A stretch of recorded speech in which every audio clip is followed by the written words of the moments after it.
காளான் பிரியாணி வேற லெவல்ல சும்மா சூப்பரா இருந்துச்சு. கண்டிப்பா மிஸ் பண்ணிடாதீங்க. நம்ம ஏற்கனவே செஞ்ச கேக் ரெசிபி வீடியோஸை நீங்க பார்க்கலனா கீழே டிஸ்கிரிப்ஷன் பாக்ஸ்ல லிங்க் கொடுக்குறேன், கண்டிப்பா போய் பாருங்க.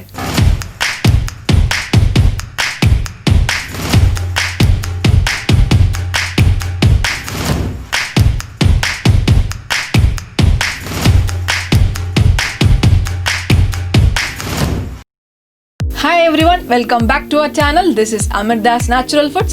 இன்னைக்கு தான் நம்ம சேனலை ஃபர்ஸ்ட் டைம் பார்க்குறீங்கன்னா மறக்காம சப்ஸ்கிரைப் பண்ணிடுங்க. உலகத்துல பல வகையான உணவு இருக்கு. சைவ பிரியர்கள் ரொம்ப விரும்பி சாப்பிட்றது காளான். இது அசைவ பிரியர்களுக்கும் ரொம்ப ரொம்ப பிடிக்கும். இந்த காளான்ல செலினியம் என்னும் மூலக்கூறு அதிகமா இருக்கு. இது நம்முடைய எலும்புகளை பலப்படுத்துது. நம்முடைய நகங்கள், பற்கள், தலைமுடி இதனுடைய வளர்ச்சிக்கு ரொம்பவே துணை செய்யுது.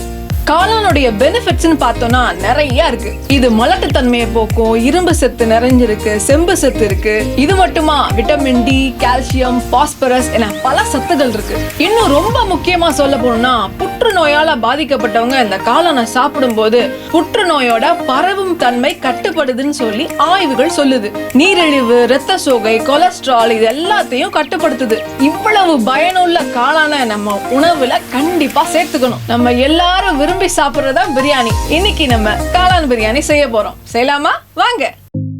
காளான் பிரியாணி செய்ய 3 பெரிய வெங்காயம், 2 தக்காளி, 1 பச்சை மிளகாய், 2 டேபிள் ஸ்பூன் இஞ்சி பூண்டு பேஸ்ட், கை நிறைய கொத்தமல்லி இலை, புதினா, 1 பேக்கெட் காளான், 2 பெரிய கேரட், 2 கேப்சிகம் வெட்டி வச்சிருக்கேன், 1 கப் தயிர், 1 லெமன் ஜூஸ், 1/4 ஸ்பூன் மஞ்சள் தூள், 1 ஸ்பூன் மிளகாய் தூள், 1/2 ஸ்பூன் பிரியாணி மசாலா, தாளிக்க 2 பிரியாணி இலை, 1 பீஸ் பட்டை, 1 ஏலக்காய், 2 கிராம்பு, கொஞ்சம் பெருஞ்சீரகம் எடுத்திருக்கேன்.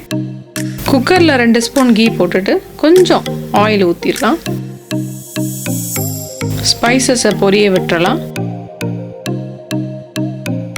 ஸ்பைசஸ் பொரிஞ்சதும் வெங்காயம், பச்சை மிளகாயை ஆட் பண்ணிடலாம். நல்லா வதங்கட்டும். தேவையான அளவு உப்பு சேர்த்துக்கலாம்.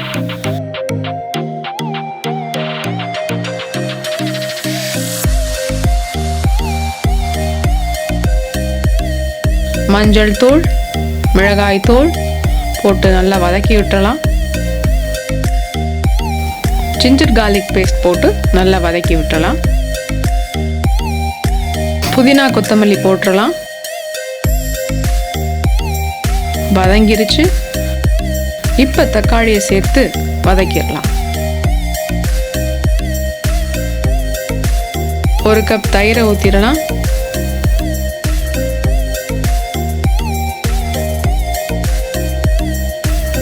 லெமன் ஜூஸ், இப்போ வெஜிடபிள்ஸை போட்டுடலாம். வதங்கிருச்சு. தேவையான அளவு உப்பு சேர்த்துக்கலாம். கடைசியாக பிரியாணி மசாலா போட்டு நல்லா கலந்து விட்டுறலாம். 2 கப் பாஸ்மதி ரைஸை 1/2 அன் ஹவர் முன்னாடியே ஊற வச்சுருக்கேன். 2 கப் ரைஸ்க்கு 3 கப் தண்ணி சேர்த்து கொதி வந்ததும் அரிசியை போட்டு மிக்ஸ் பண்ணிவிட்டு குக்கரை மூடிடலாம். 1 விசில் வந்ததும் ஆஃப் பண்ணிடலாம். ஓப்பன் பண்ணலாமா? பார்க்கவே ரொம்ப சூப்பராக இருக்குது. கலந்து விட்டுறலாம். வாவ், அட்டகாசமான டேஸ்டில் இருக்குது.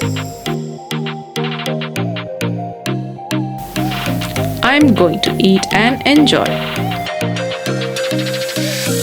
காளான் பிரியாணி ரொம்ப சூப்பரா இருந்துச்சு. நீங்களும் இதை கண்டிப்பா ட்ரை பண்ணி பாருங்க. உங்களுக்கு ரொம்ப பிடிக்கும். இந்த வீடியோ பிடிச்சிருந்துச்சுன்னா லைக் பண்ணுங்க, ஷேர் பண்ணுங்க, கமெண்ட் பண்ணுங்க. மறக்காம சப்ஸ்கிரைப் பண்ணிருங்க. கீழே இருக்க பெல் ஐகானை கிளிக் பண்ணிருங்க. நல்லா சாப்பிடுங்க, சந்தோஷமா இருங்க. பை.